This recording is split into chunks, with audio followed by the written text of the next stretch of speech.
If you have your Bibles with you, please open that in First Corinthians. And if you can see in our outline or program, no, the overall theme that we will considering in this book is unity in purity.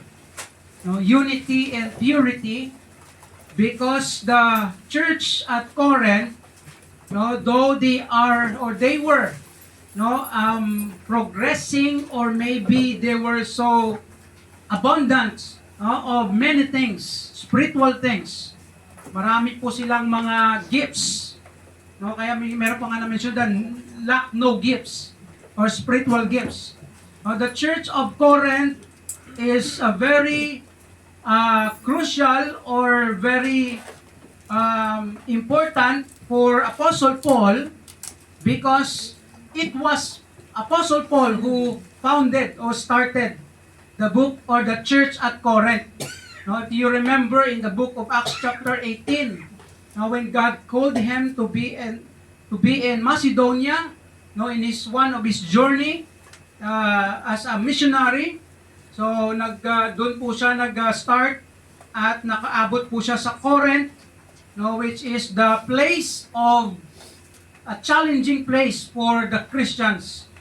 Kasi po ang Corinth na place, strategic, na grabe siya sa economy, and as well as marami pong chaotic problem, especially in morality ng buhay nila. So in the Church of Corinth, after few years of na start ito ni Apostle Paul, maganda po ang flow ng kanilang church, may mga leaders po sila, mga pastors, leaders, and marami pong spiritual gifts na, in fact, lahat hindi po sila nagkulang sa spiritual gifts na na-mention sa Bible. But along the way, nagkaroon po sila ng problema. Maraming problema. Ang kanilang spiritual gifts, talagang halos lahat, at first maybe they were progressing, naging effective sila, but along the way nagkaroon ng what we call spiritual pride. Nagkaroon ng mga problema, na abuse, na misuse ang mga spiritual gifts. Kaya isa yan sa mga problema na dinidil ni Apostle Paul in the book of Corinthians, or in the church of Corinth. Nagkaroon ng division, nagkaroon ng abuse of or misuse of spiritual gifts. Kaya po hindi po ibig sabihin pag ikaw ay gifted, okay ka na. Pag ikaw ay magaling, sa area of your spiritual gifts, hindi po ibig sabihin na okay na yan. Because along the way, one time, one way or another, you will fall into what we call it spiritual pride. Ano spiritual pride? May spiritual pride ba? No, spiritual pride means you are bragging of what you have. Especially in the area of spiritual gifts or ministry. Kaya kung may gift of speaking ka, magaling ka magsalita, di ba? That's a gift of speaking. But if you brag that kind of gift, if you use that to boast, parang nangungutya ka na, nag-degrade ka na ng ibang mga tao, na sila hindi magaling, ikaw magaling, that is spiritual pride. Ibig sabihin, you are being boastful. You brag of your spiritual gifts. That's the danger. In the church of Corinth, marami po sila doon na may mga spiritual gifts. Pero yun nga, na-abuse. And that's why Apostle Paul wrote this book to correct and to bring them back to the right way of life as Christians and as a church. Hindi man tayo maybe makarelate sa ibang mga areas of writings ni Apostle Paul dito as a Christian, but I believe there are lots of principles and truths that we can see and learn from this book that we can apply sa atin, no, in our context as a church.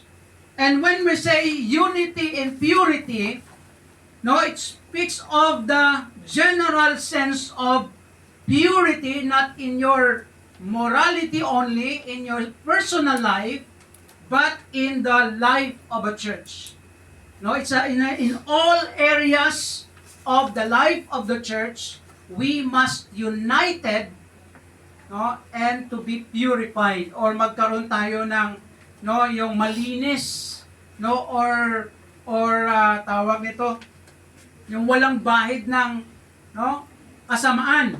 Hindi man ibig sabihin na pag sinabi mong mag-unite ka in purity, ta perfect na. Kaya ang church, kahit gaano kaganda, gaano kalaki, kahit gaano ka, no, well organized ang leadership and ang mga programs, hindi po perfect yan. No? Magkakaroon na along the way may karoon yan ng mga problema, no, mga hindi maiwasan o minsan mga problema na mabigat, no, para sa, no, bawat isa or sa individual. Kaya po ang challenge and encouragement for us bilang isang church, no, congregation, that we need to join together, unite together to make our church pure, no, in all areas of ministry. No, na walang, no, hindi magandang tawag nito, mga bagay.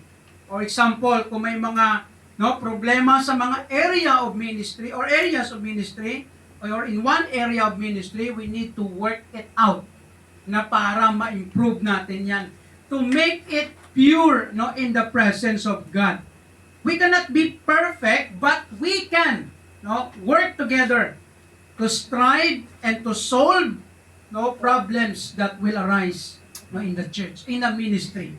Kaya po yan po ang ating, no, bigyan po ng pansin sa ating mga journey o sa ating journey dito sa book of 1 Corinthians. So our first message, no, there are many things that we need to tackle in the background of the church and of the place, no, the culture of the church or in the place, but we will take that maybe along the way as we continue our journey. So to start with, let us go to chapter 1, no, verses 1 to 9, our first passage for this message. 1 Corinthians chapter 1 verses 1 to 9, no, the title of that message, our first message, is Paul's authoritative introduction to the church. No, Paul's authoritative introduction to the church. Makikita po natin sa lahat po na sulat, no, letters ni Paul, no, sa mga other churches, meron talagang introduction kasi yan po ang common and normal nga, no, na letter o na sinusulat nila. So, mostly, lahat sa mga sinusulat ni Apostle Paul, meron talagang authority, no, na pinapakita niya sa mga Christians sa church kung ano siya at sino siya. Bakit po yan importante? No, kasi especially in the book of 1 Corinthians, isa din sa mga problema nila doon is yung division, no? Yung pagkahati-hati ng mga members, no, in regard to the leaders. No, kasi meron silang mga, makikita po natin yan in chapter 3 later on. Kaya makikita po natin yung nag-aaway-away sila sa kanilang mga leaders. No, nag-aagawan o maybe nagdi-divide sila. May mga favoritism sila, no, sa mga leaders.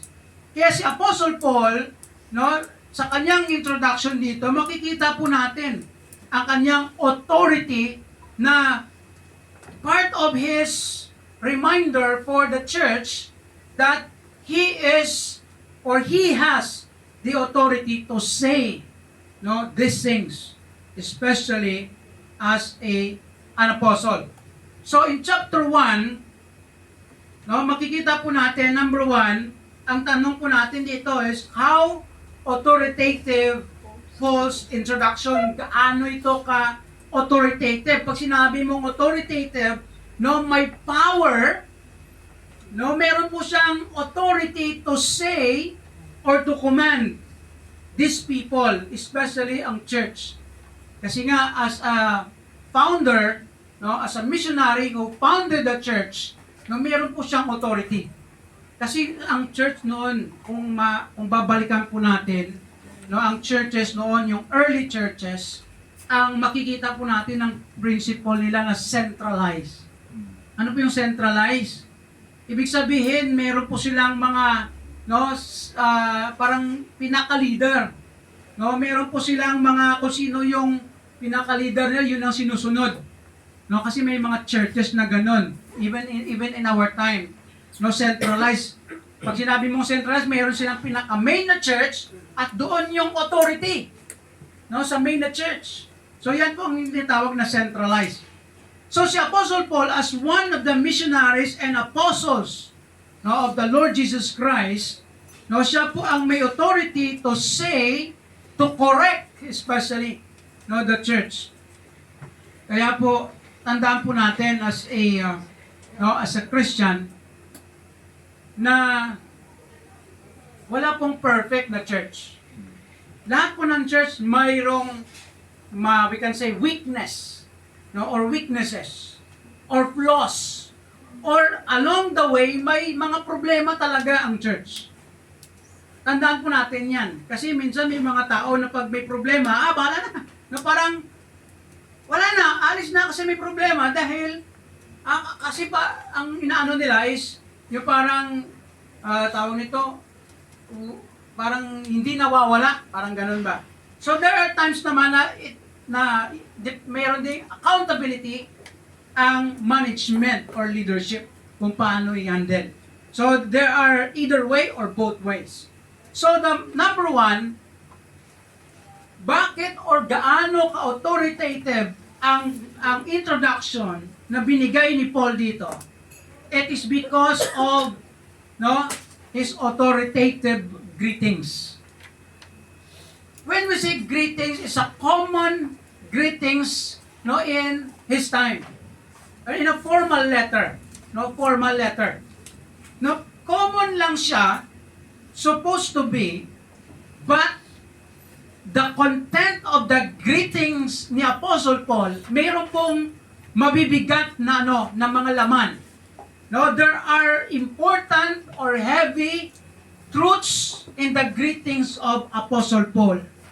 So kaya po ito po ay may authority because, number one, paano natin masasabi, how can we say that? Let's go to verse 1. Let's see, or let's consider what Paul says. By the way, we talk about this many times, and there are lots of truths here. There are some of the truths maybe we will not emphasize because it's very familiar for all of us, or most of us. So, Paul says in verse 1, Paul called to be an apostle of Jesus Christ through the will of God. And Sosthenes, his partner, our brother. If you remember, no, Sosthenes is part of his mission partner. And he is also part of the church na meron po siyang connection to them. And that's why Paul, when he wrote, kasama niya si Sosthenes, hindi na natin ibibigyan ng emphasis si Sosthenes. No, but we will consider the truth of why it is very authoritative greetings because, number one, we saw that the highlight, Apostle Paul, he is not only saying that I am the apostle, but take note his emphasis. Called to be an apostle of Jesus Christ. Amen. Apostle of Jesus Christ. Kasi pag sinabi mong apostle, ngayon may mga apostle din minsan no, na sinasabi si apostle something. No, apostle means sent one. No, pinadala. And Apostle Paul is considered an apostle no, because Jesus Christ Himself, kung maalala nyo sa Acts chapter 9, no, si Jesus Christ Himself nag-appear o nagpakita, no, sa kay Apostle Paul, and called him and sent him to go and preach the gospel. And by the way, there are debate about the apostles kasi merong 12 apostles, then plus Apostle Paul, it became 13 apostle. Na pinag-awayan po yan kung ilan bang apostle, 12 lang ba, 13 ba? No, may mga ganong debate. No, there are some that 13 lang, wala yung isang pinili nila, no, si Apostle Paul nag-replace. Meron namang 12 sila noon after ni Judas namatay, no, may nag-replace kay Judas. Then si Paul is the additional apostle. Mga ganong debate pero hindi na natin iti-take yan. What matters most is the Bible says that Paul, as an apostle called by Jesus Christ Himself. Ano pong bigat? What is the weight of that statement? Apostle Paul is reminding the believers at Corinth that I am an apostle of Jesus Christ. And Jesus Christ Himself sent me, used me, and called me to do this ministry.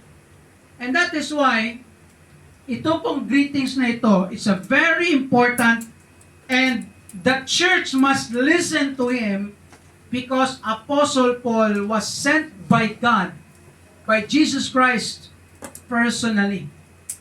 Si Jesus mismo ang nagpadala. And we know that Jesus Christ is our Savior. He is the one who has the authority over us. No, as a church and as a Christian, we must listen and follow, no, Jesus Christ and His apostle, no, si Paul. Kaya po, nung sinulat ito ni Apostle Paul, no, kasi maraming ang problema. No, kung maalala niyo sa chapter 3 dyan, as we go along, no, as we continue our journey, nag-aaway po sila. No, sabi ng iba, gusto ko si Peter, si Silas, gusto ko si Barnabas, gusto ko si Paul. No, nagkaroon sila ng division and conflict in regard to leadership. Kaya si Apostle Paul, no, nagbigay siya dito ng heavy statement for them to be reminded that he has the authority to say, to tell them what to do, no, in this letter. So, Apostle Paul was sent by God, and take note of, in verse 1, balik po tayo, tingnan po natin, through the will of God. Amen. Kalooban, or it is really God Himself. Paano ito nasasabi ni Apostle Paul? Because of his una na encounter niya talaga si Jesus Christ. By the way, tayo, we, no, as a fundamental Baptist churches, no, we don't, no, believe on the apostle succession. Ano pong ibig sabihin ng apostle succession?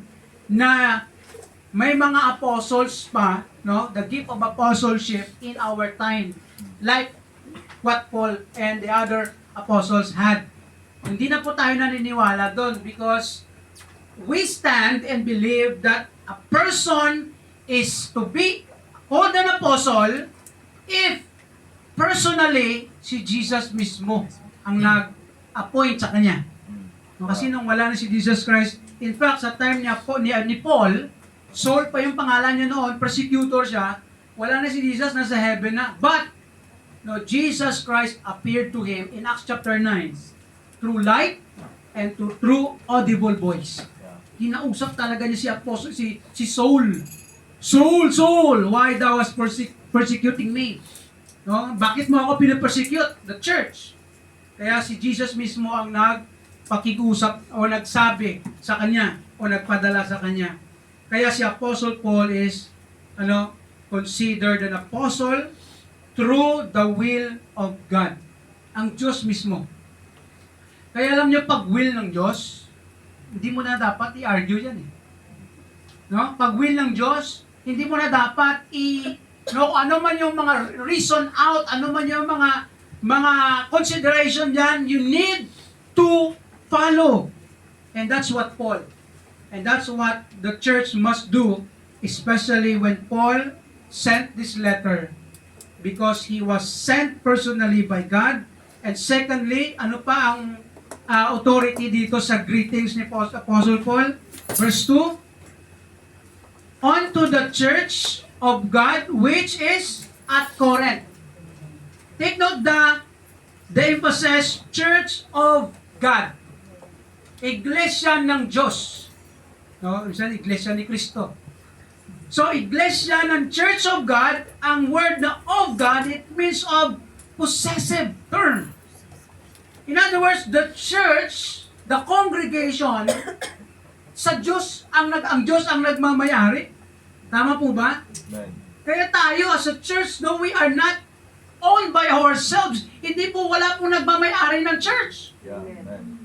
No, kaya minsan ang problema pag yung minsan may mga mindset ang mga Christians, akin yan, amin yung church. Oh, amin yung nag-start dyan, kami may authority. God is the owner. Yeah. Amen. He has the sole authority of the church because the church is of God. No, kaya tayo natatawag tayo na body of Christ or the church of Christ. Or another word, the bride of Christ. Kung sa termin o sa ang tawag nito, no, sa relationship na area, we are the bride, no, asawa, engaged, possessed tayo ni Jesus Christ and ng Diyos. Kaya ang letter na ito has authority because number one, Paul was sent by God. And number 2, sabi dito, to them, no, sa mga tao, sa mga Christians, the church, to us, or to them that are sanctified in Christ. Naalala nyo last time, we talked about sanctification, holiness, set apart, separated for God. Kaya tayo ay, no, hiniwalay o sineparate, no, sa Diyos kay Jesus Christ. Sanctified. And sabi dito, called to be saints.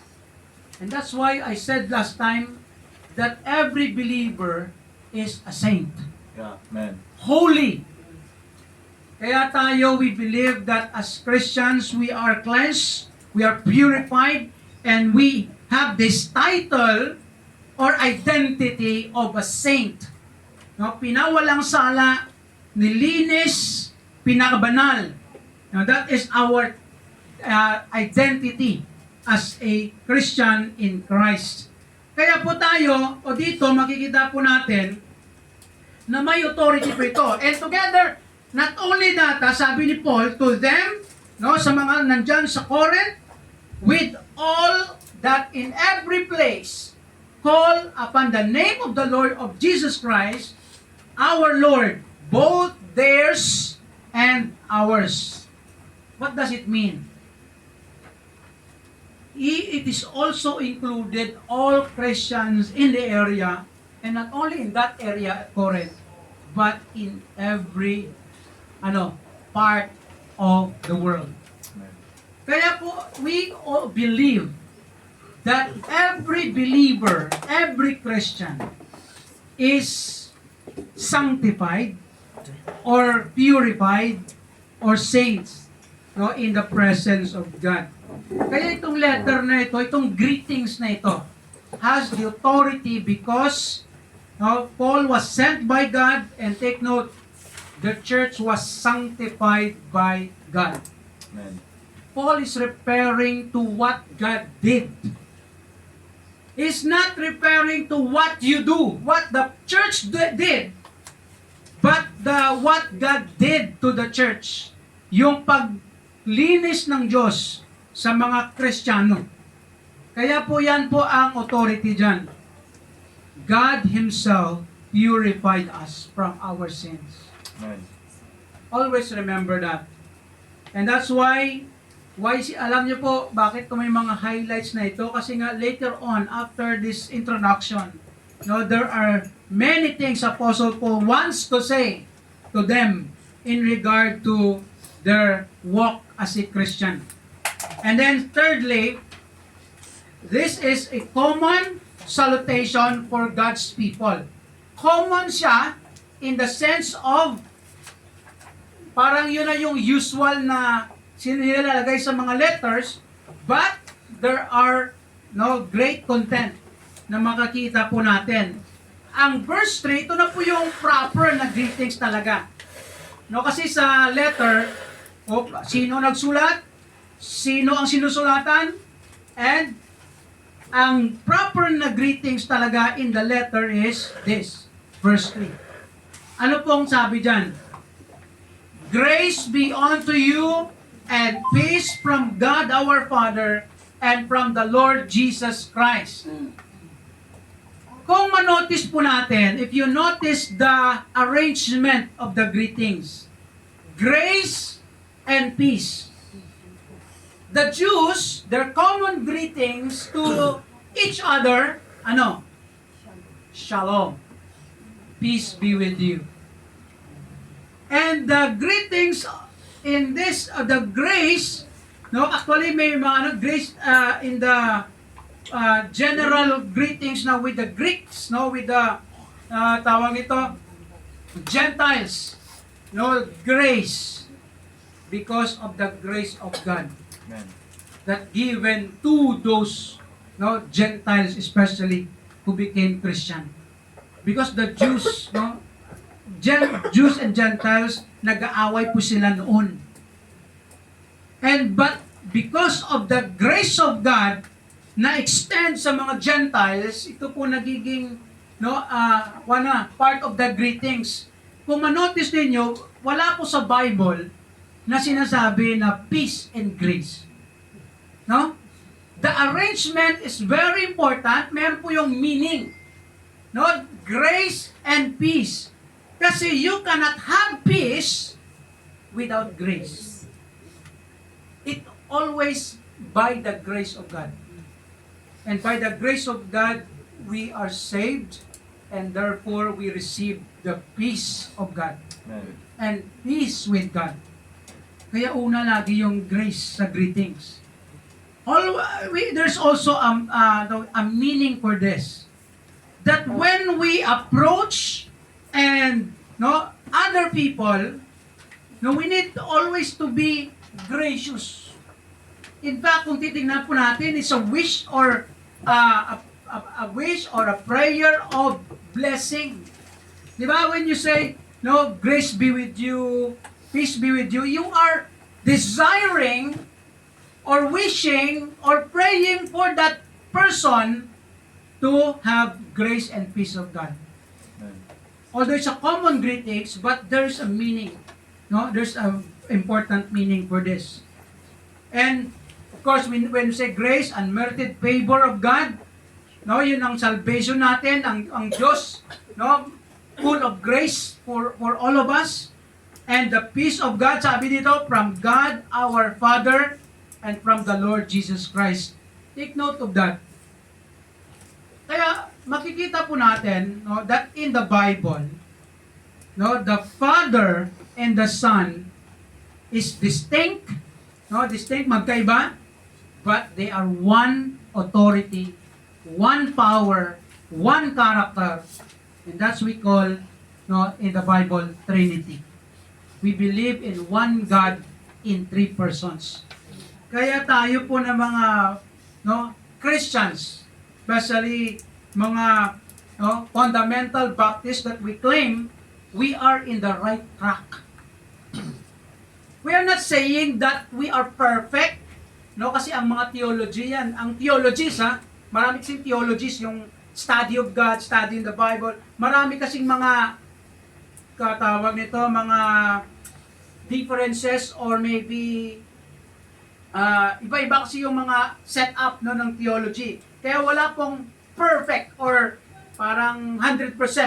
Merong minsan mga flaws. But in the major theologies, we stand in the right track. Kaya we need to consider that our belief and stand in the Word of God in regard to God and to our life as a Christian and as a church, we have this foundation and authority from God. Amen. Kaya take note of this. Note. a person who is called and chosen by God to lead and serve others has the authority of God in the ministry. We are referring to Paul, to the apostles, to the leaders and pastors na tinatawag ng Diyos. Therefore, as a church and as a Christian, we must respect God's chosen leaders over us. Amen. Yan po ang principle ng Bible. Amen. And that's also what Apostle Paul and the other apostles and writers in the New Testament, yan din po ang kanilang emphasis. Respect leaders, especially God's chosen leaders. Mga pinili ng Diyos na mga leaders or pastors, mga tawag itong missionaries, we need to give respect. Amen. Kung sino man ang nilagay ng Diyos, binigay ng Diyos, na leader, especially in a church context, kailangan natin respetuhin. Amen. Even though sometimes, maybe pa si pastor, minsan, nagkakamali man niya. Minsan, part pa rin yan. I mean, still the Bible, hindi po nag-deviate na magbigay o nagsasabi ng bigyan ng respeto ang leaders. Kung sino man ang binigay, inalaw ng Panginoon na maging leader, especially sa isang church. Kaya po yan po ang principle that we can learn from this introduction or greetings. Number 2, not only because of the authoritative greetings, we will also consider and we can see because of the authentic gratitude. Pag sinabi mong authentic, that will be pure or genuine, talagang walang bahid, na wrong motive. The gratitude of Apostle Paul towards God. Ano po how authentic this gratitude of Apostle Paul? Tingnan po natin. Part po ito ng introduction sa kanyang mga letters, ganun yung sinasabi niya dito. And verse 4, ano sabi sa verse 4? I thank my God always on your behalf. Nagpapasalamat ako sa Diyos lagi, sa inyo, dahil sa inyo or in your behalf, in behalf of you. I'm so grateful to God for the grace of God which is given you by Jesus Christ. We will consider that later, but we will focus on first praise here. I thank my God always. What is always? All the time? Or lagi-lagi? Always? Pag sinabi mo always, parang, hindi yung 24 hours. Pwede siguro, always. Lagi-lagi, every time maybe when Paul praying or remembering them, nagpapasalamat si Apostle Paul. Ano po ang point natin dito? Makikita po natin that Apostle Paul, his authentic gratitude that he thanked God first.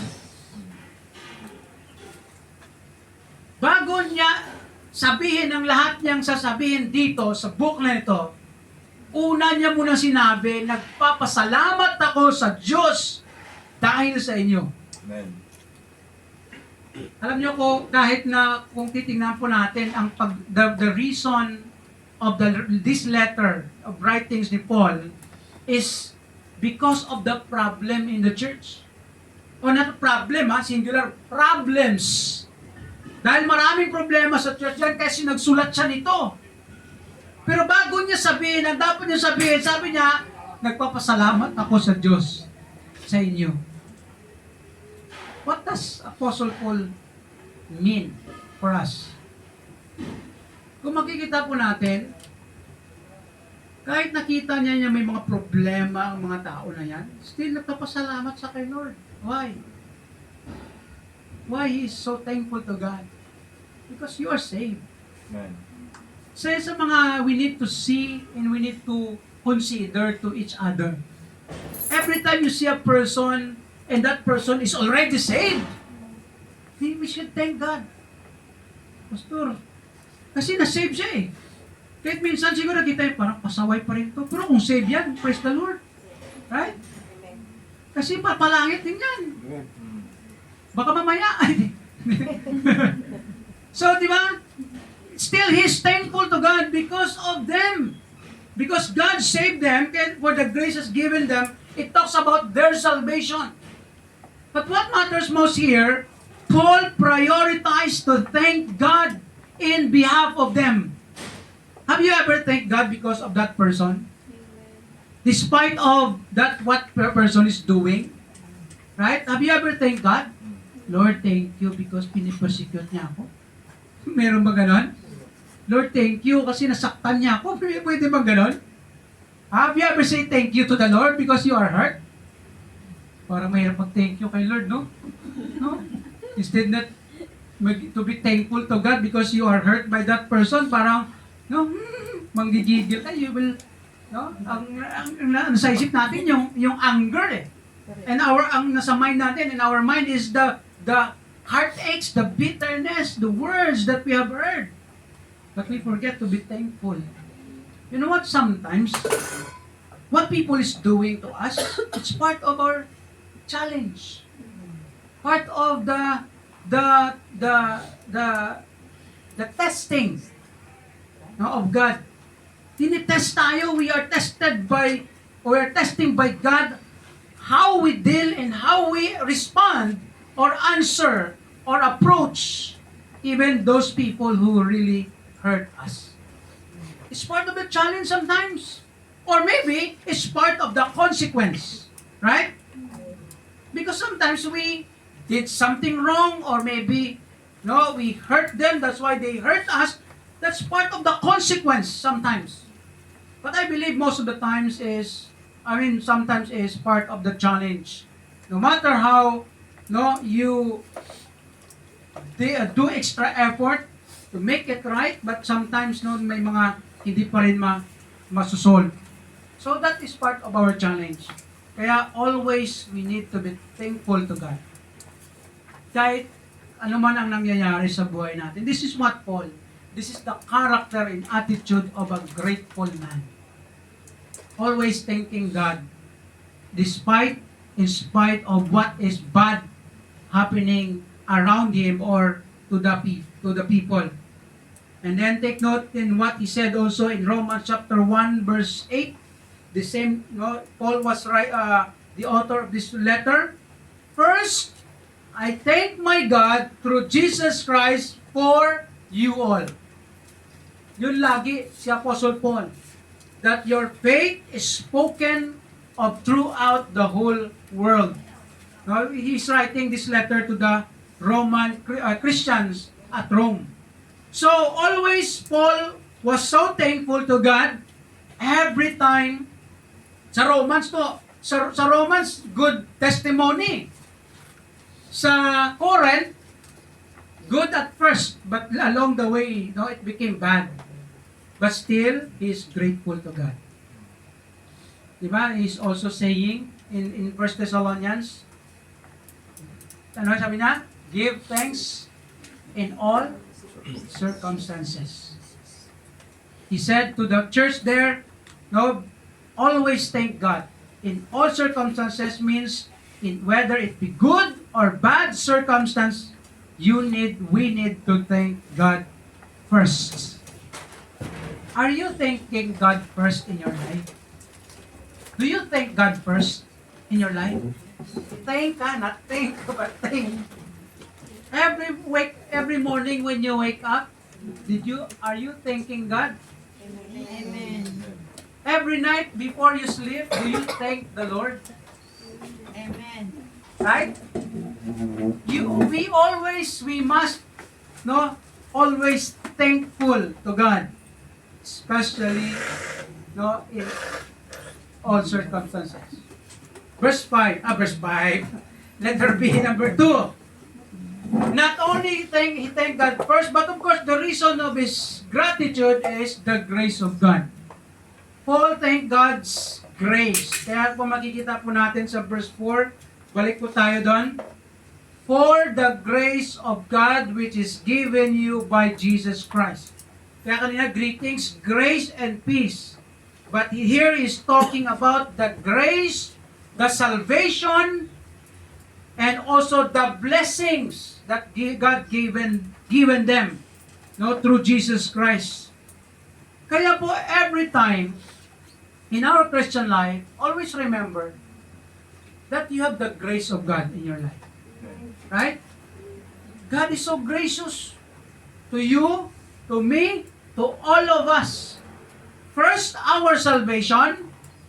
Second, no, our gradual process sanctification. And third is blessings. You know what? You consider that, no? That all blessings that we receive, every good and perfect gift, sabi ni James, comes from above. Lahat ng magagandang bagay sa iyo na na-enjoy mo, na-receive mo, all the good things in your life came from God. Amen. You can call it blessings. That's why, that's also because of the grace of God. And we need always to remember the grace that we receive is the grace of salvation. We need to be grateful to that. The grace that God has given us, we are not deserved of the salvation. We are not worthy to receive that salvation, but because of the love, the mercy, and the grace of God, it was given to us. And you receive it. Do you receive the grace of God? Natanggap nyo na ba? Amen. We say, Pastor, natanggap. Paano ko natanggap yun? The moment you believe in the Lord Jesus Christ, the moment you repent of your sin, you accept Him as your Lord and Savior, that's the starting point that you receive that gift, that grace of salvation, and that is yours forever. Hindi na po na mawawala yan.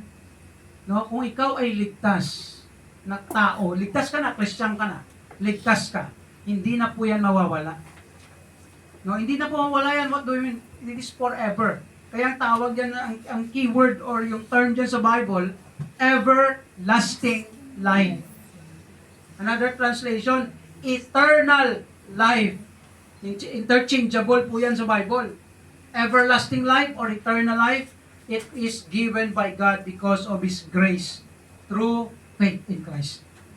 Kaya po yan po ang dapat ang pasalamatan. We need to be grateful to God to that as a Christian. And then verse 5, take note of that what Paul said here, that in everything ye are enriched by Him. No, enriched, ibig sabihin, they have this abundant blessing from Jesus Christ, from God. In all, take note of this, adherence, magandang yung pagsasalita, no, adherence, and all knowledge. Kaya po, ang church at Corinth, the Christians there, no, they were so gifted. They have a lot of gifts, speaking gifts. Kaya marami sila kanang magaling mag-preach, no, mag-teach, maraming magaling mag-encourage possibly, and knowledge, they are so learned, marami silang alam. And that's what Apostle Paul elaborated here. That's from the grace of God. Even as the testimony of Christ was confirmed in you. Kaya kung titingnan po natin, when Paul started the ministry there at Corinth, talagang maganda yung flow. No, it was confirmed that Christ really did save them and be with them and bless them at first sa kanilang buhay. Kaya po sa Christian life, tandaan po natin, may mga times na minsan nangihina tayo sa Christian life. In Christian life, there's no something like, no, you're just like soaring up all the time. In fact, there's an illustration that the Christian life is like a stair. No? Like a stair. Like there's one step high, go up, then there's they call it plateau. Right? Like a stair, like this, you soar up, plateau, soar up like that. So that's the illustration of Christian life.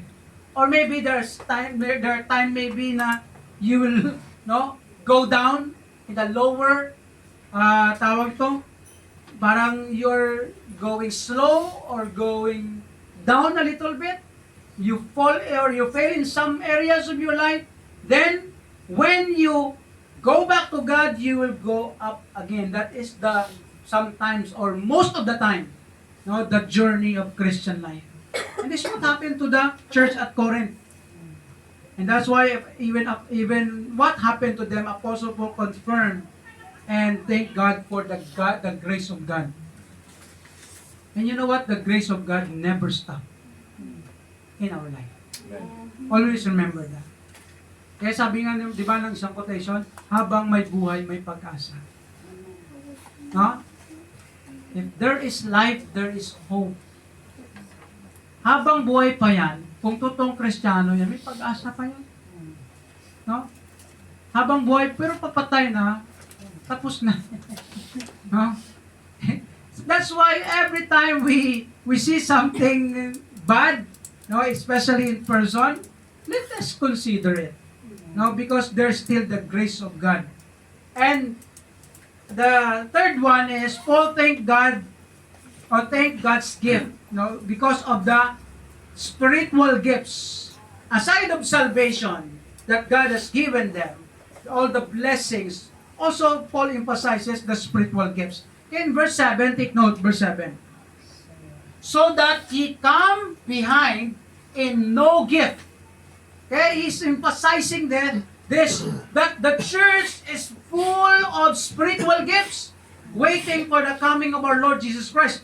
So the church lacking no spiritual gifts.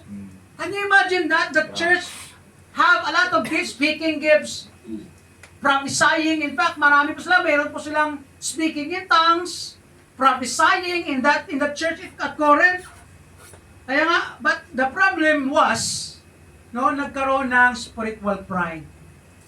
No, they fight with each other, they argue with each other maybe, they misuse the spiritual gifts like speaking in tongues. That's why one of the corrections of Apostle Paul there is the speaking in tongues problem. The problem of prophesying, the problem of ano pa? No? Favoritism because of the abundant gifts, spiritual gifts that they received. But still, Apostle Paul, no, thank God, praise God for the spiritual gifts that given them. Ang problema sa kanila eh. No, sa Diyos, walang problema because God is the author of spiritual gifts. He's the one who gives. But their responsibility, accountability is for us, no, for those Christians. And then take note from this point, the grateful man always acknowledge and adore God in all situations of life. Ang totoong mapasin na sa Tagalog? Yung totoong ano ba sa Tagalog? Yung grateful? Parang hindi rin alam sa mga Tagalog dito? Ano ba yung mapagpasalamat? Mapalad. Yung lagi nagpapasalamat, ayun na lang. No, lagi po yan. No, yan po ang taong grateful. Always thank God and acknowledge God. He always focuses on the grace and goodness of God to others. Amen. Alam nyo, when you consider this, every time you see a person, God is good to you. God is good to you. May kanta yan eh. No? God is so good. Always. All the time. No matter how bad that person is, God is good. When He does bad, God is good by doing something. Because in the other context is, of course, hindi siya unfavorable. God is good to do, to discipline and maybe to change. God is gracious and good. Therefore, ito yung maganda din natin tingnan lagi sa tao. Let us focus on God's goodness to us and to others. Kung gaano kabuti ang Diyos sa Kanya, ganun din dapat tayo. No, focus tayo sa mga magagandang ginagawa ng Diyos at gagawin ng Diyos. Kaya minsan, medyo masaya tayo, Lord. Buti nga. Hindi naman siya magandang minsan pakinggan, buti nga sa iyo. No? Kasi parang hindi na siya good response. No? We need to be gracious and merciful to others. Like Paul, Apostle Paul. And finally, because of assured God's faithfulness. Amen. No, ito po yung binigyan po sila ni Paul ng assurance of God's faithfulness despite of what was happening in the church in the problem of the church. No, still Paul reminded them that God is faithful to everything that He says, promise, and do sa buhay po ng isang tao, especially to us as Christians. So, paano po niya? How He assured them of God's faithfulness. Verse 8, who shall also confirm to you unto the end. Ano pong ibig sabihin niyan? Paul gave them the assurance that when God started these good things, like the grace of God, until the end, it will continue. Amen. That is the goodness of God and the faithfulness of God. In other words, God will preserve each believer. Alam niyo ang totoong believer, the true and genuine believer, he will be preserved until end. Amen. Until end of his life, and of course, until eternity. Because we are temporary in this world.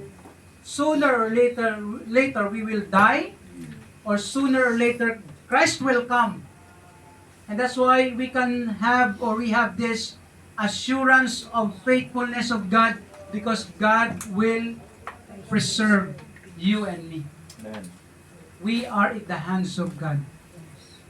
And the Bible says, no one can snatch out, sabi ni John, of John chapter 10. No, we are in the hand of Jesus Christ and of the Father. Amen. We are preserved by God. Kaya ang totoong believer, mag-preserve ng Diyos yan. Kahit sabi mo, Pastor, magkakamali. But still, God is, nandyan ang Panginoon. Until end, ang Diyos nandyan. Kaya sabi dito sa 1 Thessalonians chapter 3, verse 13, to the end, sabi niya, He may establish your hearts unblameable in the holiness before God, even our Father, at the coming of our Lord Jesus Christ with all His saints. It is a benediction, but there is a truth.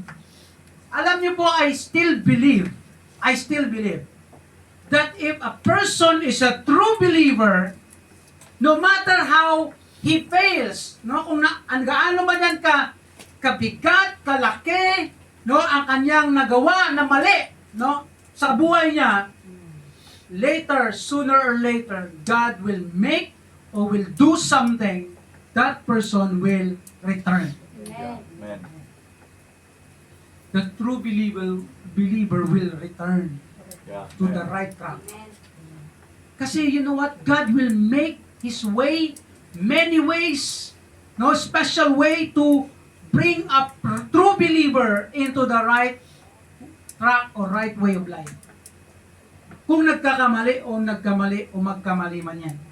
Ibabalik ng Diyos yan. Kasi ang Panginoon, He's a powerful, faithful God. He doesn't want His people, His child, the believer, to walk in darkness. Ayaw ng Diyos yan. Nagkamali man, in one way or another, but ang Diyos gagawa ng paraan kung totoong believer yan. Pero I believe if that person is professing believer, nagsasabi lang, Christian ako, pero wala namang pakialam. Parang walang desire, walang conviction, hindi nakukonsensya, sa kanyang kamalian. Walang mangyayari. Nothing will happen. Because at the first place, he is not a true, genuine believer of Christ.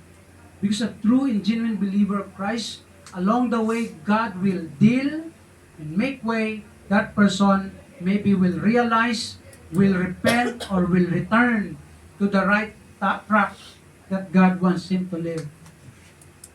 And there are many who claims to be Christian, but how many years? No, they don't care about church, they don't care about ministry, they don't care about Christian living. No, they live their life in full of sin. And the Bible says, no, he is a liar. John says, no, if a man claims to be in the light, means he is a Christian, but constantly walk in darkness, living in sin, he's a liar. The truth, Jesus Christ is not in him. That's what John says in his letter in 1 John. Because God will preserve His people, each believer. And secondly, God will protect each believer. When we say protect, ayaw ng Diyos na magpatuloy sa kasalanan ng isang totoong Kristiyano.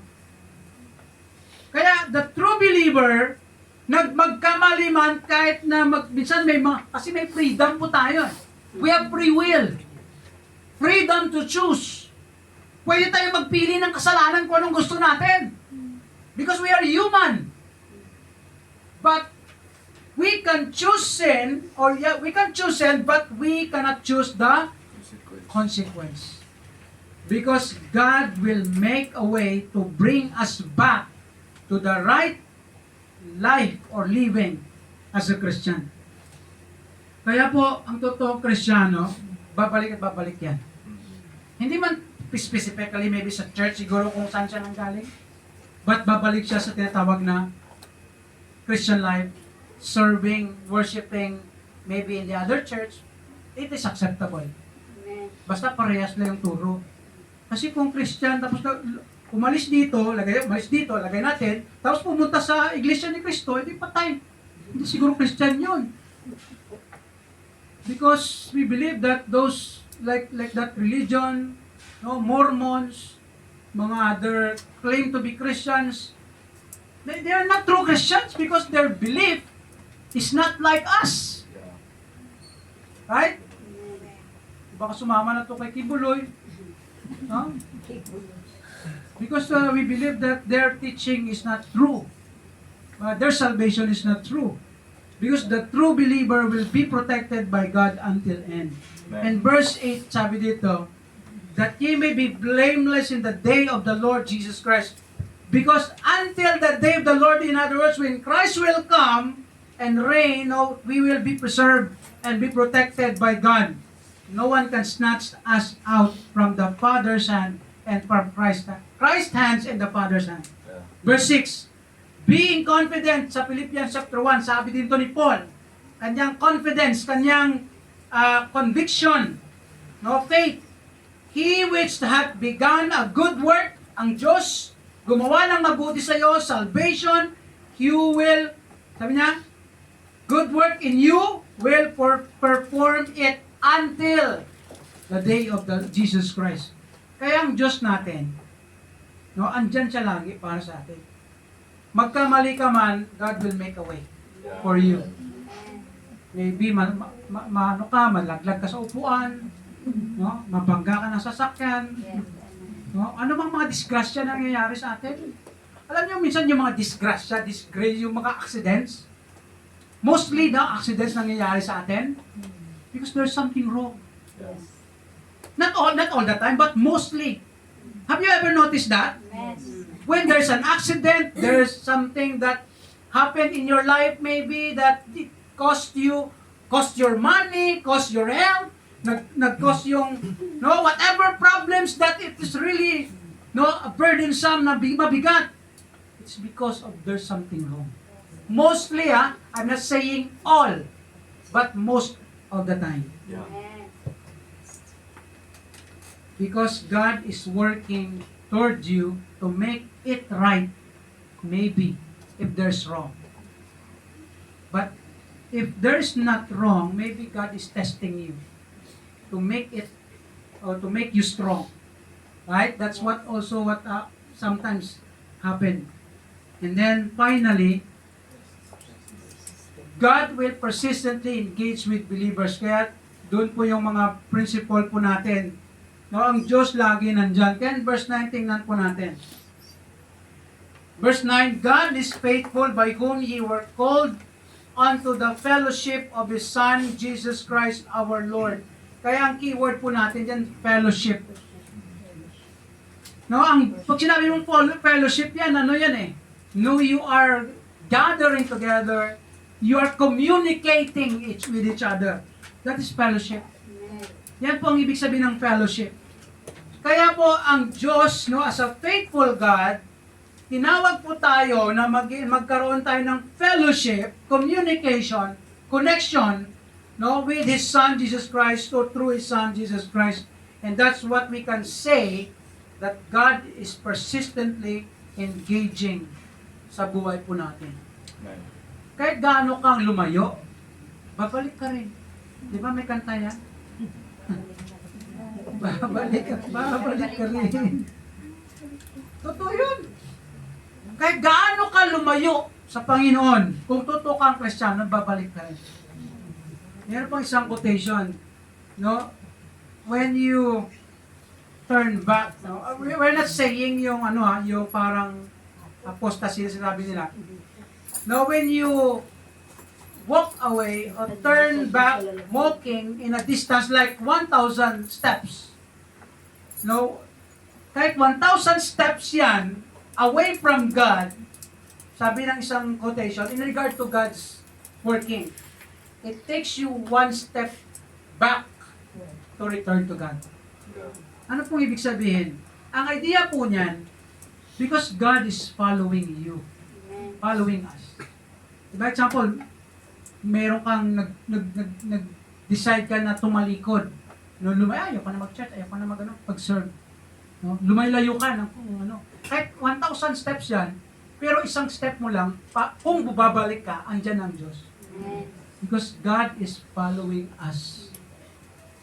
It takes one step. Anong step na yan? Repent, return to God. Amen. You will be there. Because that's how God engage us. Nagpe-fellowship, ang Panginoon nandyan sa atin. In fact, the Holy Spirit is in us. In 1 John chapter 1 verse 3, that which we have seen and heard declared unto you, that we also may have fellowship with us, with each other as a Christian, and truly our fellowship is with the Father and with the Son Jesus Christ. And chapter 4 verse 13, hereby know that we dwell in Him. No? Tayo ay nasa Panginoon, and He in us, fellowship, because He hath given us His Spirit. Kaya ang Diyos lagi nandyan sa atin. Na-notice nyo po ikaw ay Christian, pag nagkamali ka, nakukonsensya ka. Yes. Conviction. The Holy Spirit is convicting you. Brother, mali yung ginagawa mo. No? Mali yun, mali yung nagawa mo, mali ang... That's the work of God. And that's how God engaged with us. And then, our last note from this. God's faithfulness never fails. Because it is His character and attribute as eternal and unchanging, loving God. Ang Diyos po natin, hindi po nagbabago. And His character is faithful. God is faithful. Always remember that. Committed, no? He loves us eternally. Therefore, we can hope and rely to Him whatever happens in this world. Sometimes it's really heartbreaking to see what is happening in the world, right? In the world, in our country, in many countries, heartbreaking. It's very painful to see and even to experience. But we can hope and rely to God as Christians.